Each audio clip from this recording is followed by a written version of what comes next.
Thanks for joining us. Welcome everyone to today's webinar, What Digital Marketers Need to Know About the GDPR, ePrivacy Directive, and CCPA. I'd like to introduce today's presenter. Joining us is Scott Giordano, VP of Data Protection at Sperian. Scott's a highly regarded data privacy attorney with over 20 years of experience. Welcome, Scott. Please take it away.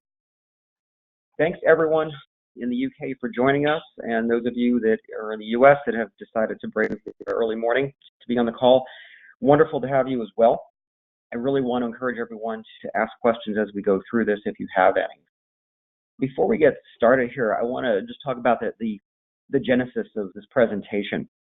Really, this was something that I was at my former company, Robert Half and Protiviti, working with clients, some of whom were digital marketers. So either they were third-party companies that served the digital marketing or ad tech or martech, whatever you want to call it, and were rightly concerned about GDPR at the time and how it addressed the whole issue of unique identifiers and advertising IDs and all those things, and how to resolve that vis-a-vis GDPR. And then as time rolled on, there was also questions about how ePrivacy Directive, someday perhaps to be ePrivacy Regulation, interacted with the two. And I thought was interesting is that the final week of GDPR, I was getting bombarded with calls and emails requesting that I re-opt in to things that evidently I had not opted into, which I thought was interesting. And they were doing it as a part of GDPR, which was completely backwards because really email solicitations were more or less governed by, and still are, on ePrivacy Directive. But there was a huge amount of misunderstanding, and even law firms, to their shame, were sending me these ridiculous re-opt-in emails. So it was fascinating how much confusion there is about how GDPR and ePrivacy and now CCPA really leave a lot to be desired in terms of being clear how it applies to third-party marketers, which is part of the presentation, and then first party, just your own marketing department, many of whom don't realize that they're caught up by this as well. So that's how this whole thing got started. So as I mentioned earlier, feel free to ask questions as we do this. If I miss you, I'll throw something up on the blog afterwards. So if you leave with nothing else, on the largest challenge you, whether you're a third party, first party, what have you, are going to face is getting third parties to comply. And the reason is that there is this entire ecosystem players in the digital marketing realm. And the problem is that most of those folks we never see, we as consumers. And really, even we as first parties, if you're in a marketing department, you likely don't know all these folks, but yet they're part of the ecosystem. So we don't necessarily have a relationship with all these folks, or if we do, it certainly isn't defining what's personal data. If you're the third party, boy, you've got a lot of work ahead for CCPA compliance. And you may think, oh, well, I'm here in the EU, we don't have an establishment in the US. Well, there's a problem with that. It looks like the way CCPA is written, it has global applications. We don't know for sure, but that's the challenge. So if you are doing business in the US, presumably if you are, that's why you joined us today, there is potentially a substantial amount of work for you. Other aspects of these laws, the key to success, build a data inventory, understand where your data is in your organization and who has access to it. And also know that just sharing your data, even if you're not, quote unquote, getting paid for it, even if you're doing an in-kind trade, that will capture you under CCPA. And we'll talk a little bit more about that as we go through the webcast. And secondly, getting stakeholders and your legal department involved now. As I've mentioned many times on my webcasts, and you're probably tired of hearing it, is get legal involved early, because when you bring something at the last minute and say, oh, hey, legal, we're going to execute this contract tomorrow, would you please review it? It's really too late to make any fixes, unfortunately, when everyone's expecting to wrap something up that early. So keep that in mind as well, don't wait to the end. Get stakeholders and legal involved now.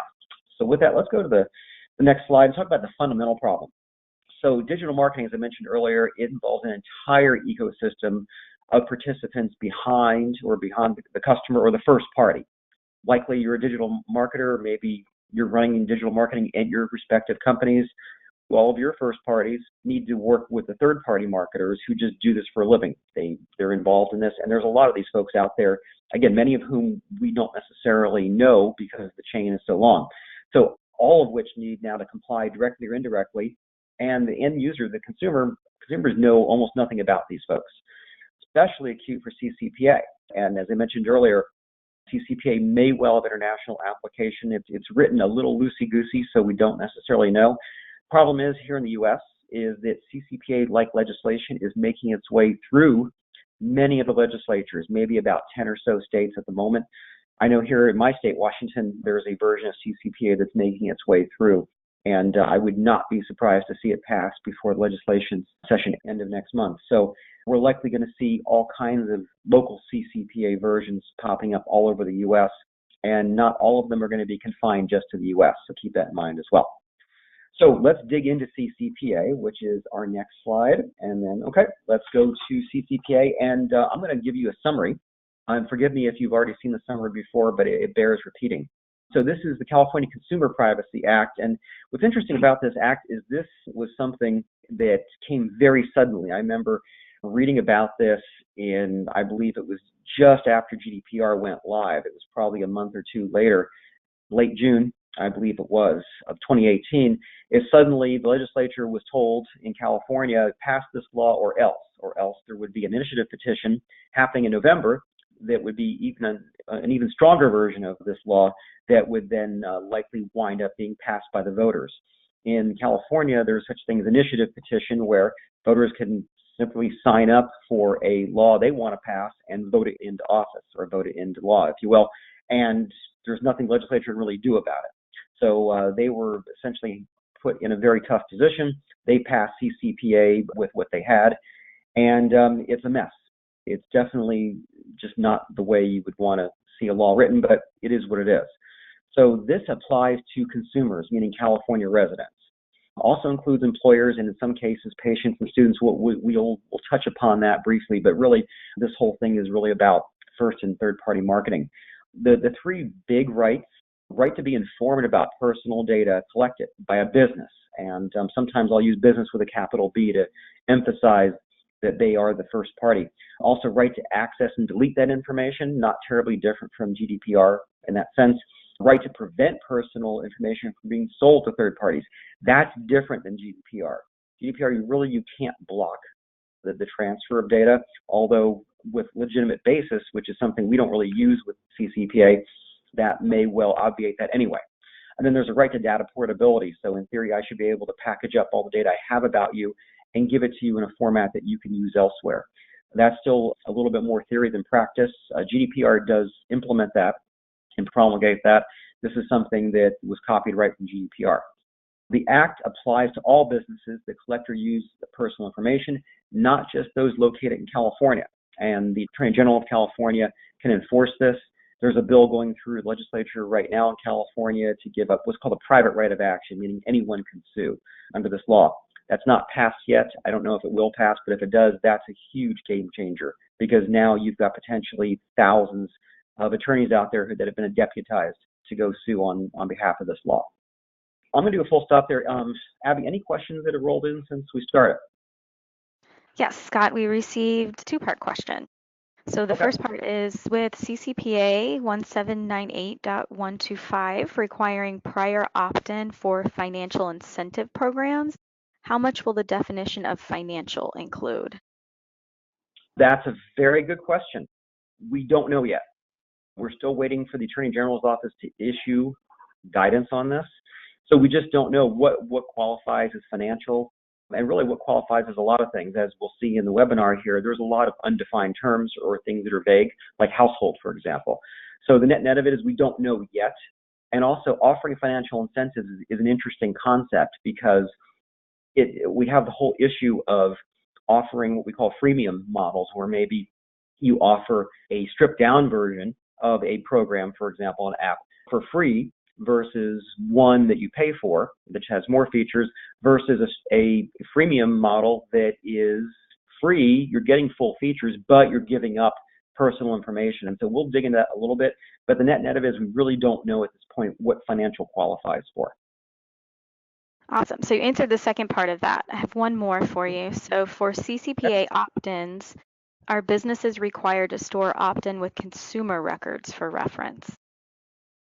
Essentially, I don't know what consumer records necessarily means, but I can tell you that essentially you have to store that someone has opted in for those records that that require an opt-in, that is to say, for minors, and there's a gradation of how old the minor has to be, but those are what require opt-ins, and yes, you'll have to store a record or some kind of mechanism to demonstrate that that person opted in and you've recognized that and you've stored that. So I don't know if that answers the question. If it doesn't, just rephrase it a little bit and we'll pick it back up. But really, as a practical matter, you should be storing every opt-in and opt-out so that you can prove that you've obeyed the law, essentially. So that's my recommendation, how you would approach that. Great, thank you. Okay. Let's talk about who's protected. So 3 things are protected here. Consumers. So this is a natural person who's a California resident, and forget about resident for the moment. It's a complex formula for who's a resident, but just assume that you're a resident if we care about this at all. However identified, including by any unique identifier, and that's the crucial phrase here, and we'll dig into unique identifiers in a bit. So this includes employees, at least at the moment, and in the case for for-profit healthcare, if you're not covered by HIPAA, which is our national law for healthcare providers, or CMIA, which is the California flavor of that, also includes schools, patients, students, respectively. Devices, it includes, this is slightly different from GDPR. It doesn't really talk about devices, although it implies it. It means any physical object that's capable of connecting to the internet. So this is really any internet-connected device. It's not just your cell phone. This could be a lot of things. Households are included, but they're not defined, and so we'll talk about the problem of that. Go to the next slide, we'll talk about which businesses are subject to the Act. So 3 types of businesses, and that's for any for-profit. So it doesn't include government agencies like it does with GDPR. So any for-profit legal entity subject to the Act, you can have one of these 3 things.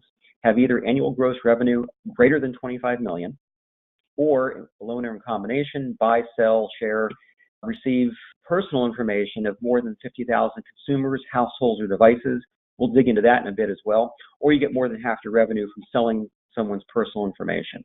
The first and the third one are fairly easy to understand. The second one can be a little tricky because it can be any combination of those. Just 50,000 people visiting your website and interacting with a banner ad or a cookie potentially could place you under the auspices of this law. And that doesn't take very much. It's not a very, very high threshold at all. So we'll talk about that a little bit more in depth. Just FYI, we don't know if this is $25 million, for example, of business inside the state of California, or it's just overall $25 million of business, period. And you have $1 of business in California, or any business at all for that matter. So still unclear, potentially multinational application though. Let's go to the next slide and we'll talk about some of the many problems with this law. So first one is the expansive definition of personal data. So we have here a consumer, as we mentioned earlier, a California resident, however identified, including a unique identifier. So what do we mean by unique identifier? Well, that's a persistent identifier, meaning it either follows you around or it's otherwise permanent. Okay, it's something that you can reuse. It's not transient. And it's not limited to a device identifier. So all the identifiers are on your cell phone, for example. Most cell phones have at least 2. Some have way more than that. Also, things like cookies, beacons, pixel tags, mobile ad identifiers, or similar technologies. So they're just calling out mobile ad identifiers, full stop. So you have that as something that's implicated in this. So there's no question that ad tech, martech, whatever you want to call it, is implicated by this. They're calling it out. And GDPR already calls out cookies or cookie identifiers, I believe the phrase they use. This really goes into a little more depth and talks about anything that's martech related. Go to the next slide, and we'll talk more about the definition. So now personal information. Personal information definition, information regarding a consumer's interaction with a website, application, or advertisement. So they really go into a lot more depth here, again, than GDPR does.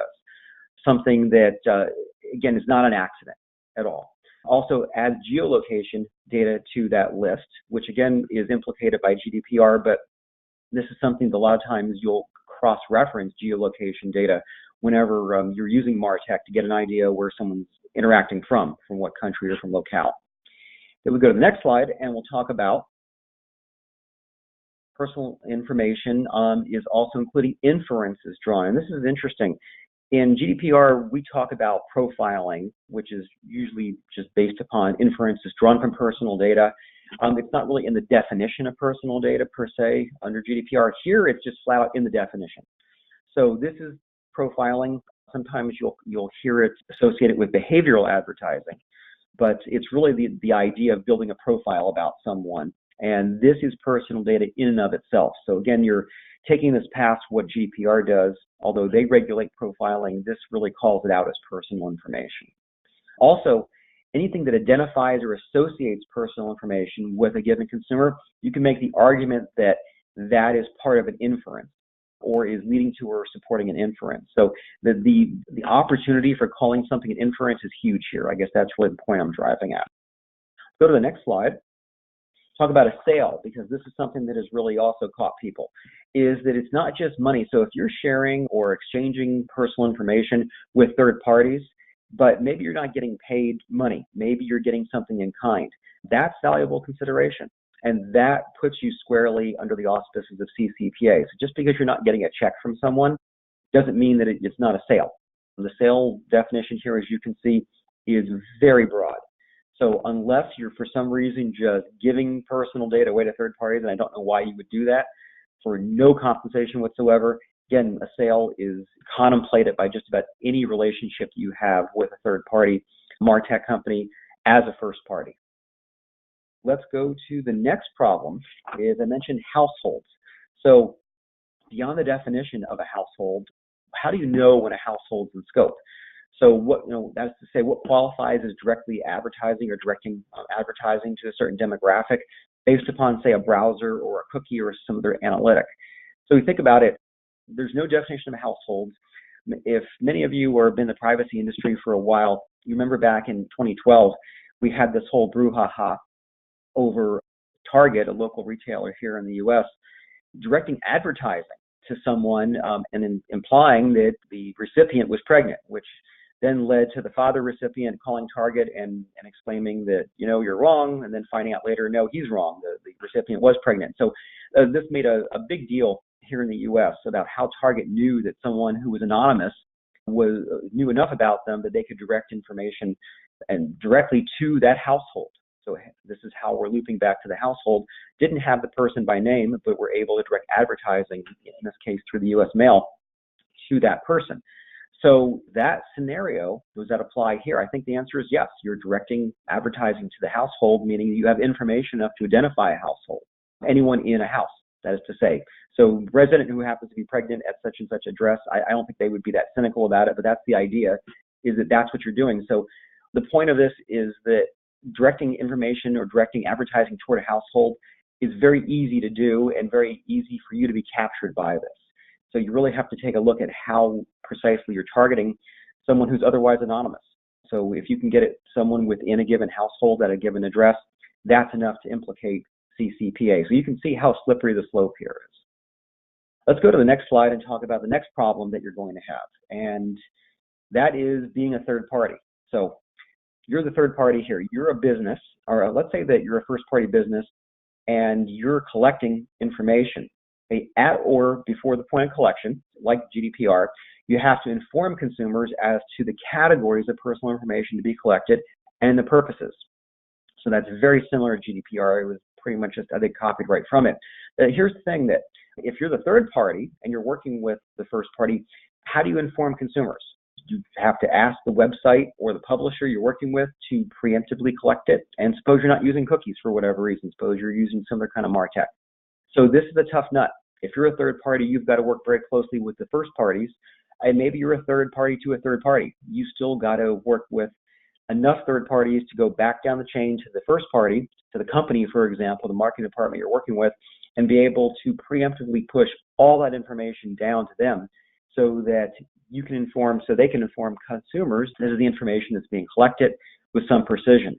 Here's the problem, is that simply giving categories of information may not necessarily inform the end users, the consumers, of what you're doing with the data or what the relevance is. If you said, oh, I'm collecting browser fingerprints, if you were doing that, most consumers would have no idea what you're talking about. And so it really raises the question, how useful is that information? So the next slide, we'll talk more about problems as being a third party. So disclosure requirements, okay? So a business that collects personal information about consumers shall disclose these following things. So it gives these big, broad categories of things that the first party, the business, has to disclose Two of the things you have to disclose are the categories of third parties. Well, what does a category mean? Can I just say, yep, I disclose your personal information, Mr. Consumer, to third-party MarTech companies? Is that enough? Do you have to go deeper? Do you have to be more specific? At this point, we don't know. And we're back to the problem of subsection 5 here, then revealing the specific personal information the business is collecting. Well, business may not be knowing exactly what they're collecting. That's the problem. They may be leaving it up to the MarTech company to just collect the information and use it as per the contract. The business may have no idea what exactly is being collected. So this is the other challenge here, is now the business has to become an expert with the information the MarTech company is collecting and get an idea of what they're doing with it and with whom they're sharing. So you can see that this relationship now has become much more complicated than it was previously. And as a consequence, it means that as a first party, if you're a first party on this call, you're having to work with your third parties much more closely and get an idea of exactly who they are and what they're doing with the data, and be able to list all the kinds of information that's being collected. So whether it's cookie information, it's browser fingerprints, it's GPS location, whatever it is that's being collected, that has to be revealed, and you have to have a good idea of what the third parties are doing with it. Go to the next slide. So you're the third party. Here's what's interesting about the law. There's 3 different areas that touch upon third parties here. So consumers shall have the right at any time to tell the business, with a capital B, so the first party, that sells personal information about the consumer to third parties not to sell it. So as a consumer, for example, and say that I was a California resident, I've got the right to direct a business, hey, don't sell my personal data to third parties. I have that right. The business that does sell the personal data to third parties has to give notice to the consumers their right to opt out. So not only do I have the right to tell you as a business not to sell it, you have to give me the ability to opt out of the sale of personal data, which means put a link on my website saying, don't sell my personal data. Now, here's the kicker. The third party shall not sell the personal information unless the consumer has been given explicit notice and is provided an opportunity to exercise the right to opt out. So great, you're a third-party MarTech company, you're way downstream in the chain of the whole ecosystem here. How do you tell consumers, one, you've got a right to opt out when you have no relationship with the consumers, and two, really may not have any relationship directly with the first party that's involved in this whole thing? It's a tough nut. And as a third party, you've got a long way to go here to be able to comply with this. So this is a huge challenge. This may be the biggest challenge of all for third-party digital marketers. Let's go to the next slide. Talk about more problems here. This is going to be a real challenge. How do you give explicit notice and get explicit consent? Also addressing opt-outs, and you still need to have a do not sell my personal information link. So you may not even have a publicly facing website, or you may be publicly facing, but it's really geared for other ecosystem members, for MarTech or AdTech. Now you have to put a do not sell my personal information link at the bottom of your website. So this changes everything now, because essentially you're becoming consumer facing even if you don't want to be. So this is a big issue. Let's go to the next slide. Talk about more issues here. So all or nothing deletion. So the way the law reads, it says that a consumer shall have the right to request that a business delete any personal information about the consumer which the business has collected. Okay, here's the problem is, does that mean that you can simply say delete or no delete? So there's a lack of granularity here. You as a third party may be asked to delete by your corporate customers. So, and the problem is it all or nothing? We don't know. The implication here is it's all or nothing. Notice they say any information. You can make the argument that they could say any or some or all information. Right now it just says any. So in theory, a consumer can't say delete some things but keep some things. They can only say any or nothing. So that's the problem here with all or nothing deletion, and that just creates a headache for you as a digital marketer, because now you have to have the mechanism to erase all this information that you've got, and you may not even know how to tie it back to an identified consumer. So this is a tough nut as well. I know I'm full of good news here today. So let's go to problem 6, which is non-discrimination. Someone asked about non-discrimination earlier. wrapping my head around this has been tough because it's hard to understand exactly what they mean by non-discrimination because they don't define it. So it says a business shall not discriminate against a consumer because the consumer exercised their rights under the title. So I get that, but the problem is, and some of these are easy. So denying goods or services, okay. If someone says, do not sell my information, saying you can't come back and say, fine, forget, you're not getting any services from us whatsoever. Here's the kicker, is providing a different level of quality of goods or services to the consumer if the consumer exercises the consumer's rights. What does that mean, a different level of quality of goods or services? We don't know. I'm going back to the whole freemium thing that we'll talk about, I think, more in depth in a couple slides, but this idea that you want to be able to provide granular amount of services to someone in exchange for information because the information is valuable. This is how you're launching your company. I mean, this is how the vast majority of apps, for example, for your iPhone, Android device, that's the model these things work on, is that you offer to it free to folks, you get their personal information so you can do direct advertising toward it. The advertisers supplement this so that you can have money to grow your product, create a professional version so people can pay for it, et cetera, et cetera. This is the model. Otherwise, you just couldn't have these things. You couldn't just charge everyone outside the gate. So this is tough. Right now, we don't know what they mean by non-discrimination. And if we go to the next slide, so preamble to the Act says that it prohibits the business from discriminating, again, against a consumer, exercising the right to opt out of a sale of his personal information, but doesn't define, again, what is discrimination. So we just don't know it at this point, and it's very loosey-goosey. Presumably, it could be just about anything. So that's the issue. And let's talk about the whole freemium thing a little bit more in depth. I'll go through a couple scenarios here. So if we go to the next slide. So is freemium even still viable? So think about the different scenarios we have. Typically, you've got a paid version. This is your pro, your enterprise version. So you pay the money through the App Store, we'll say, for example, through the iOS or the Android App Store, and you get all the features. It's a full feature product, whatever it might be. Or you get a free version. So you get the free version, and either you're seeing ads and you're essentially offering personal information directly or indirectly. Either you're plugging in a profile, or the advertisers are just using some of the information you're generating. They could be using your GPS locations to direct advertising towards you as you travel with the app, whatever it might be. So you've got that free version, or you're left with a free version that has very limited features. So say that there's no ads, you're not giving up any personal information, but you've got a free version and it does a couple things and that's it, which is really, as a publisher, you don't want. You want to give as much access as possible in exchange for something. The problem is here is that if you give the free version with limited features because you don't want to ask for personal data, then it kind of defeats the whole purpose of having the freemium version to begin with. So this is a big problem if you're an entrepreneur and you're starting off in creating an application from scratch. And there's some great applications out there that would never come to light if you couldn't have a free version. So that's the challenge that we're facing here, and we don't even know if freemium is now still viable as a business model, which is an issue because most companies here, at least in the U.S., do business in California in some form or fashion. Let's go to problem 7. Thresholds are vague right now, and this is the whole issue of territorial jurisdiction. Touched upon this earlier. 50,000 consumers, households, or devices. That threshold is very low. If you have 50,000 consumers that interact with a website, so you have a website, it's available in California, you do business in California in some capacity, and you have 50,000 visitors, not necessarily from California, or you have your app on 50,000 devices, and you do business in California, that's a very low threshold. Guess what? Now you're subject to CCPA.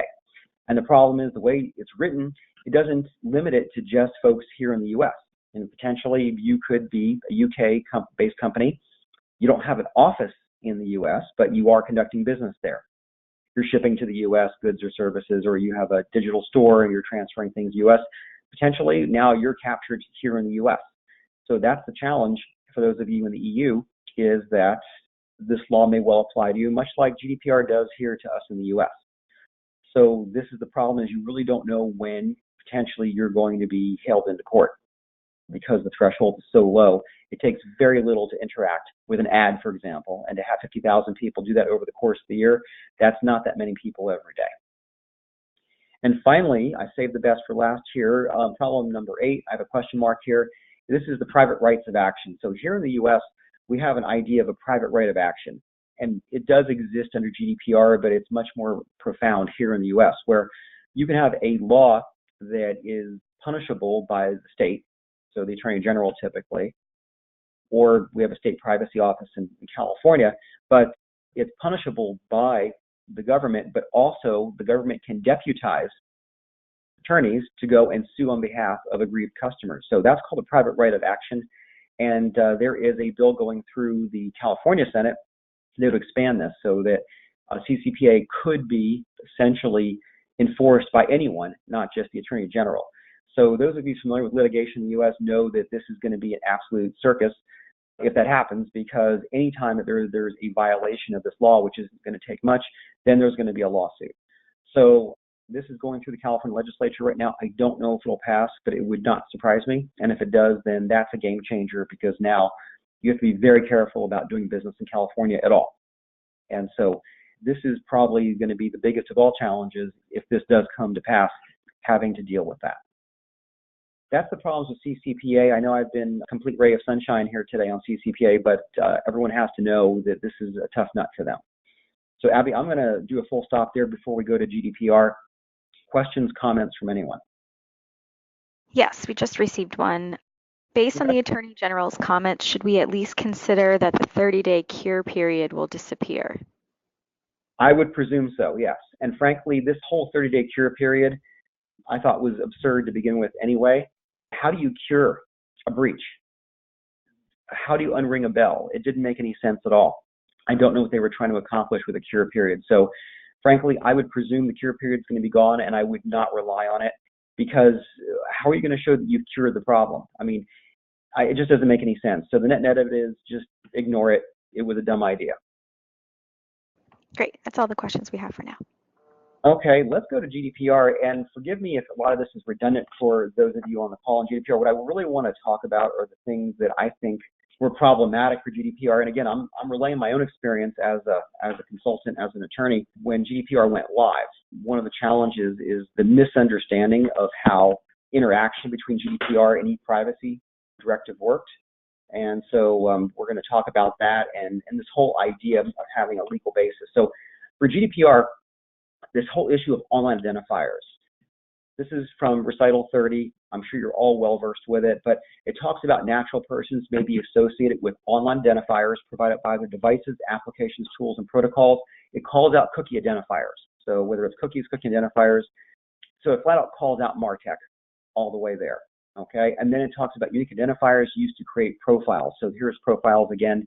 This is the original idea of profiling, and certainly this predates GDPR. This was part of the directive about litigation around the directive and so forth before this. So all identifiers absolutely captured. So MarTech captured by GDPR. Let's go to the next slide here and talk about a legal basis, because this is something we don't have here in the US yet. But it's the idea of addressing a legal basis for processing. So in theory, you've got 6 different bases. You've got consent of the end user. You've got a contract with the end user. There's some kind of legal obligation that you have to maintain as the controller. There's a vital interest for the end user, or there's a public interest. And really, there's this idea of legitimate interest of the first party and presumably of the third party. So legitimate interest is the one that I've found people automatically gravitate to if there's no way to effectuate consent. But here's the problem with legitimate interest is that you can't just claim legitimate interest just because you can't figure out any other legal basis. And this was a problem I had in the run-up to GDPR. This was what my clients were trying to do, is say, oh, well, we don't really have consent. We never collected consent for all this MarTech that we have, all of these email addresses. We'll just say it's a legitimate interest. It's not going to work. You can't make a conclusory statement and say, oh, we have legitimate interest and we're good.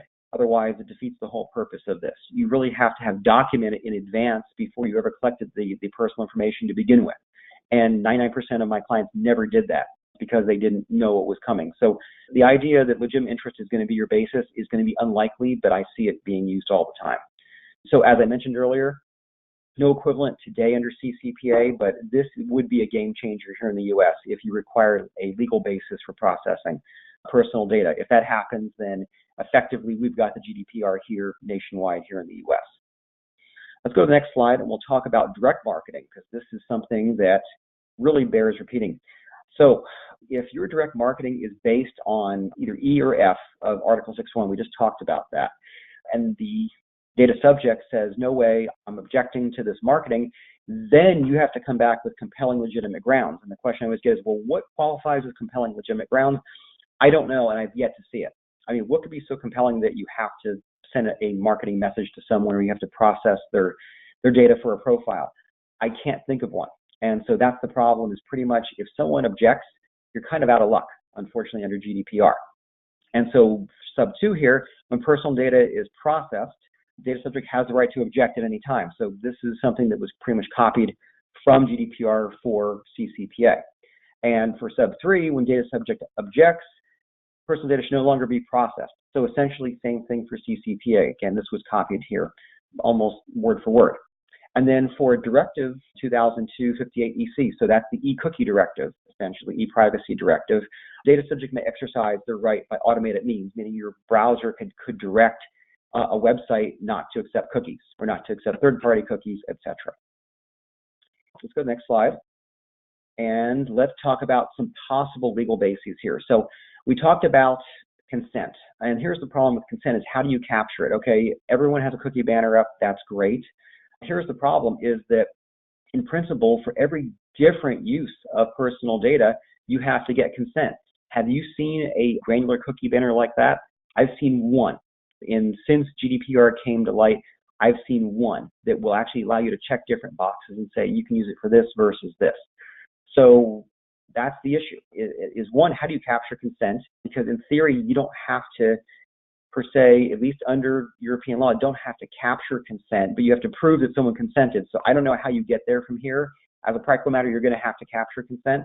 And then does the consumer understand what they're consenting to? And are you trying to get consent retroactively? I saw this all the time, where you had data that really you can't demonstrate where you got it from, or that there was a legal basis to process it, and people were trying to get it retroactively. They were asking you to re-opt in. This was in the run-up to GDPR. Unfortunately, you can't do that. It doesn't work. And look at the recent fine that the CNIL did versus Facebook. Consumers didn't understand what the data was being used for, therefore they couldn't consent. Basically, one checkbox for 20 different uses didn't work. And so this is something that really is a takeaway for this webcast. Every single distinct use, you're going to have to get consent for. And I know you're probably saying, oh no, this is a nightmare, but this is where we are. For contract, similar problem. Third parties have no direct connection with the end users. Controllers don't think to include them by name in a contract or even on a website.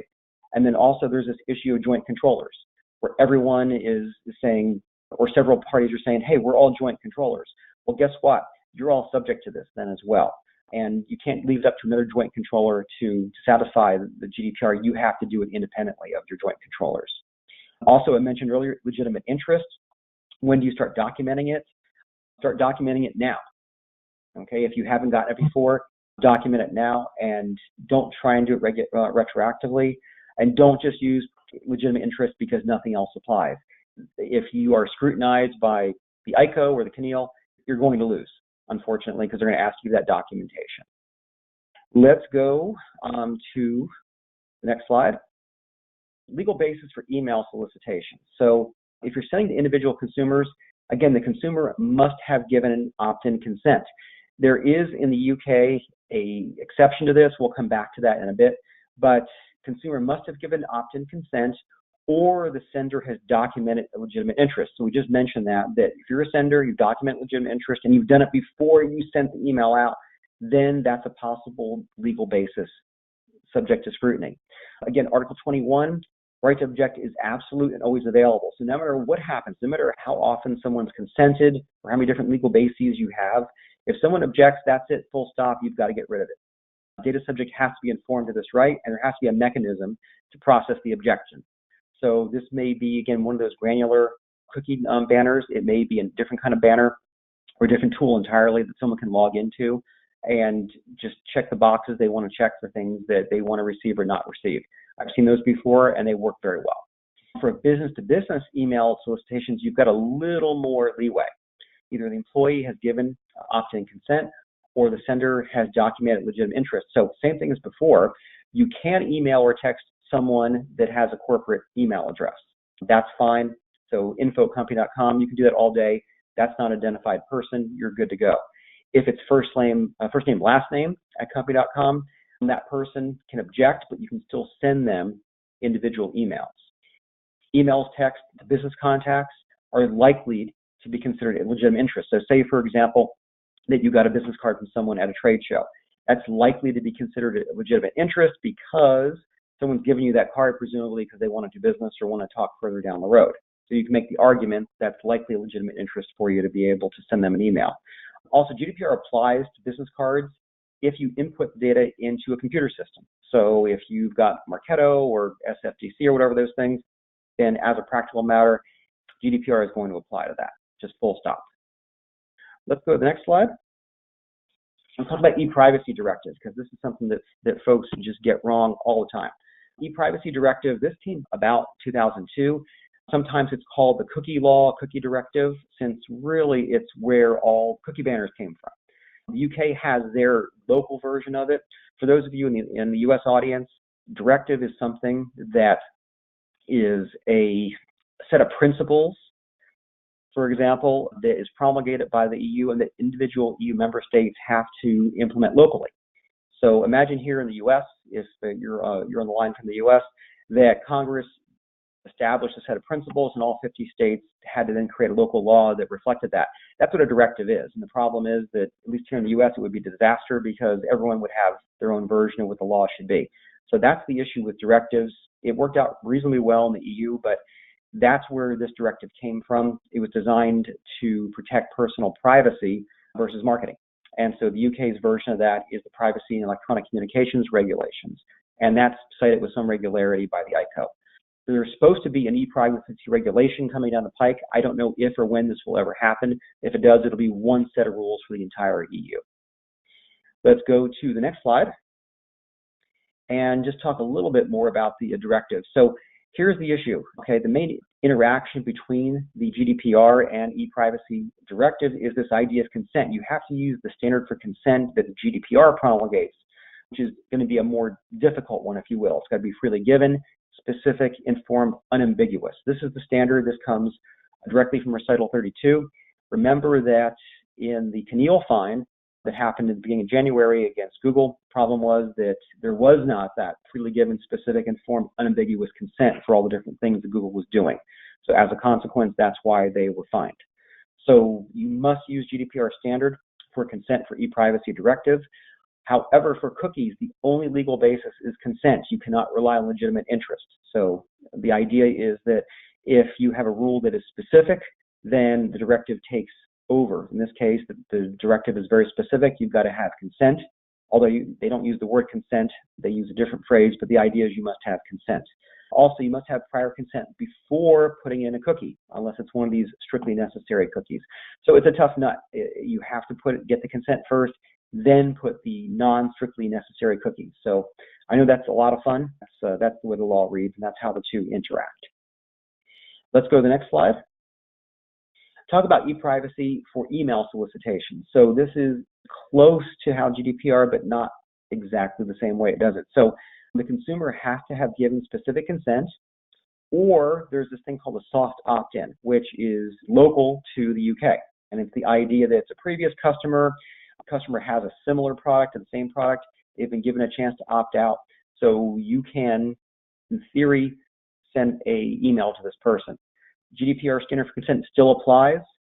However, curiously, for some reason, it doesn't apply to customers or new contacts that you got, for example, from a list that you bought. So it's an interesting dichotomy there, and this is something that the ICO mentioned in their application. So I thought it was interesting to share with you. The business, which I imagine is going to be, for some of you, just the only contact you'll have with end users. You can still email or text a corporate body, so info@company.com. It's a identified person, first name, last name. You can also text them or email them, but that person can opt out, and you'll need an opt-out mechanism like we all discussed earlier. Abby, I'm going to do, again, a full stop there. I know we've got about 10 minutes left. Questions or comments about anything that has come up thus far? Hi, yes, Scott. We have a question. How do company data retention policies impact the deletion of data? Oh boy, this is a huge challenge because Data retention, there's a very dim view of data retention taken by the EU. They just full stop, with some very narrow exceptions for telecom providers.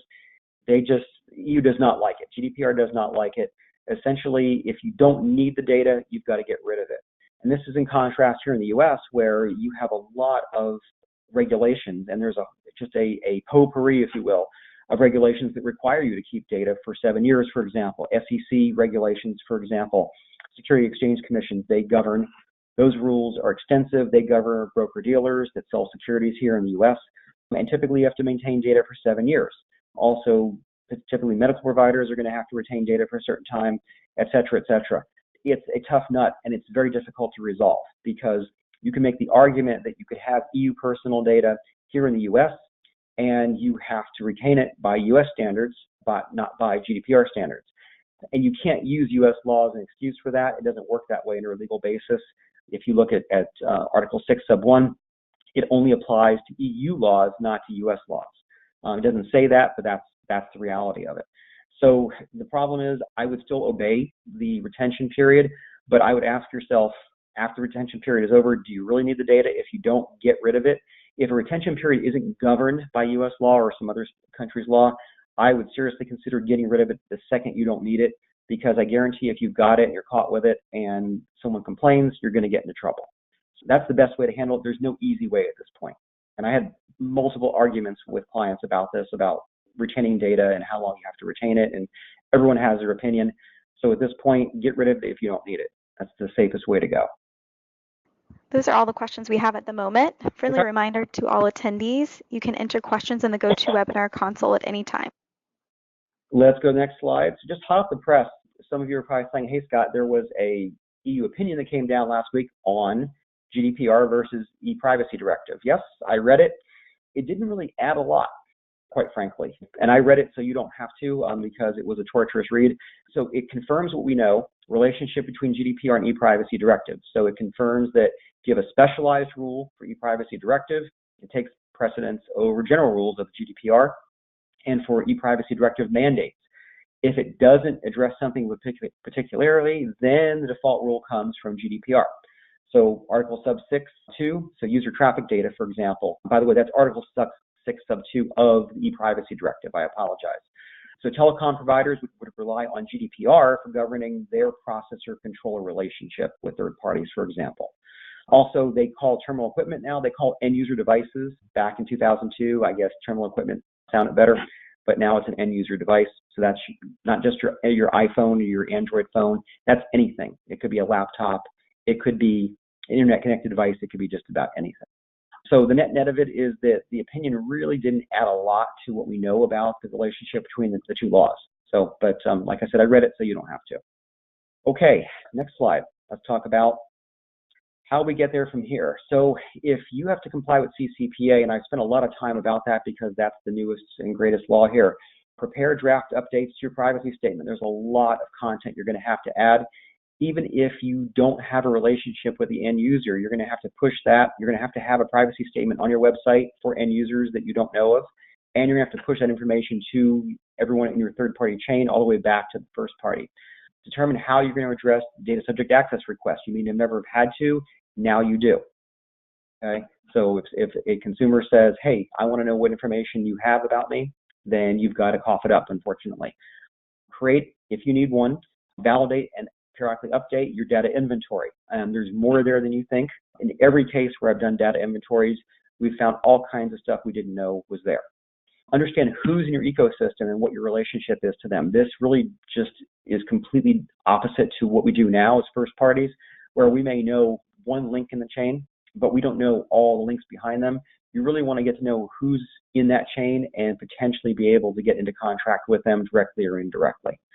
Also have a protocol to make sure nothing falls through the cracks. So if a consumer asks for something, have a ticketing system so that their request is honored and at least you're getting back to them in time.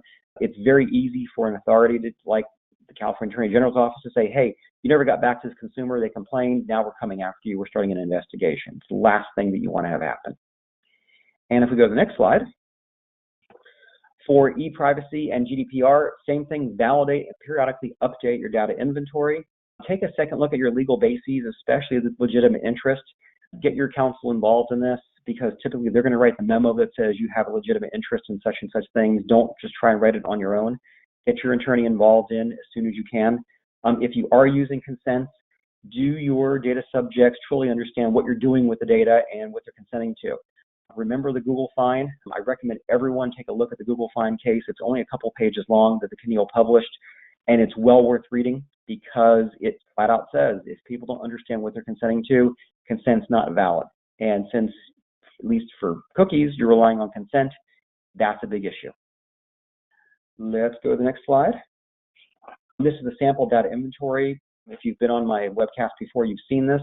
I developed this when I was at my former employer, and thanks to them for letting me share this with you. So I took a piece of this. It's a much larger document. This is a piece of it. So you can see in red where the personal data is or personal information. And then finally, wrapping up here, I know we have got 5 minutes left or so. At the moment, CCPA is the most demanding U.S. state privacy statute, and in some aspects, more demanding than GDPR. For GDPR, getting the legal basis is key. For ePrivacy, review your email solicitation practices. Make sure you've got that opt-in consent or you've demonstrated a legitimate basis for sending the email, and you've got a mechanism for processing opt-out demands. For all three, compliance really involves legal, marketing, HR, product management. Get those guys involved. For example, if you have an app, product management is going to be involved in that. And other stakeholders, they're all going to have to be involved now. Don't wait till you get into trouble. Get started now with your data inventory. I mentioned that before. And don't assume the U.S. federal government is going to come to the rescue. I know that a lot of folks in the industry seem to be saying, oh, yeah, this year we're going to have a federal privacy law here in the U.S. and that's going to fix everything. Don't bet the farm on that. I don't see a federal privacy law coming anytime soon, if ever. Frankly, I think that that train's left the station. So we're going to have 50 different versions of U.S. privacy, for better or for worse. And I know for many of you that's worse. That's all I have. I know we've got a couple minutes for questions if we have any. If we don't, you can feel free to send them in and we'll address them on the web. On the Abby, questions, comments coming in, or is that it? Yes, a few questions for you, Scott. The first one, is the ePrivacy Directive formally enforced already, or is it still under development? ePrivacy Directive is enforced, has been enforced. The ICO in the UK has enforced it several times. They haven't been giant fines, but they've been consistently fining organizations for bad email practices. All right, and then also, can a company say to a consumer that the data deletion request cannot be completed? If there's a legitimate reason why, yes, absolutely. And in fact, for CCPA, you've got about 10 different ways you can say no. But again, go over that with your attorneys and make sure that you're reading that law correctly and that you're legitimately denying that. There are legitimate reasons why you shouldn't delete something, especially if it's in a structured database and it's going to hurt other data, it's going to break a system. Then it's legitimate to say, no, sorry, we can't delete that, it's going to break things. So talk to your attorneys before you deny that, though, because you may just be painted into a corner on that. You may have to find a way to delete something. Great. Is there any framework that you can recommend or point out to link GDPR requirements to the CCPA ones? No, there's not. I mean, and there's a lot of comparison charts floating around. I probably should create one myself, but there's a lot. What I would do is just Google GDPR versus CCPA. You're going to see a bazillion charts out there. I would use that as the best mechanism until we have an audit standard for either GDPR or CCPA. Use that and you'll be okay. There's, like I said, a lot out there. The IAPP, which is a great organization. If you haven't checked them out, please do. They've got a chart as well. Use those, and that should get you where you need to be. It's not going to be a step-by-step, but it'll do a very good job of telling you what you need to do next. Okay, this is a two-part question. The first part is, what is the opinion of technology such as tokenization to de-identify personal information? The second part, is this viewed as favorable for deleting personal data? So the first part, tokenization, is very highly favored. GDPR calls it pseudonymization because they want to make it difficult to pronounce, but it's basically tokenization. So very favorably viewed under GDPR and presumably here in the US where credit card processors typically use it. In terms of using that to delete data, that's tougher to call because if you don't have a legitimate reason not to delete the data, saying that it's tokenized is probably not going to save you. It's a great idea. I'm going to shamelessly steal that, but I don't know how it's necessarily going to work. If push comes to shove, I don't know if an authority like the Attorney General's office here in California is going to say, oh yeah, you can tokenize it rather than not destroy it. So don't rely on that. But again, great idea. So thank you for sharing that with us. Awesome. We're at the top of the hour. That's all the questions for now. So just want to say thank you again, everyone, for joining us today. A copy of the PowerPoint presentation, a link to the webinar recording will be provided in the coming days. Huge thank you to Scott for a great presentation. Appreciate it.